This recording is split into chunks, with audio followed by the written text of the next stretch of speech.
Ahoj, kanál Parola 22 pozdravuje priaznivcov autobusovej dopravy i tohto kanála. Teraz vám rozpoviem príbeh, ktorý, verte neverte, sa naozaj stal a týka sa autobusovej dopravy. Kde bolo tam bolo, v jedno skoré zimné ráno v 90. rokoch minulého storočia sa po ceste 3. triedy neodhrnutej a neupravenej šinul autobus. Cesta ubiehala, cestujúci driemali, keď v tom sa v jednej zákrute vyrútil proti autobusu mliekárenský trambus. A stalo sa, že autobus sa ocitol na boku v jarku vedľa cesty.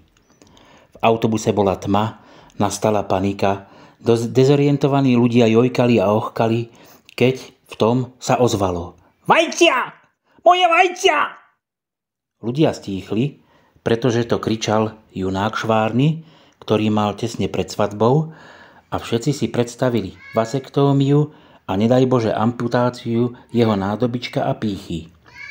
Keď v tom on dodal: Som mal uvarené natvrdo a všetky sa mi popučili. Nuž vidíte, aj takéto príbehy prináša život vodiča autobusu. Tak priatelia, to by bolo všetko. Pozdravujem vás všetkých. Ahoj, autobusom zdar.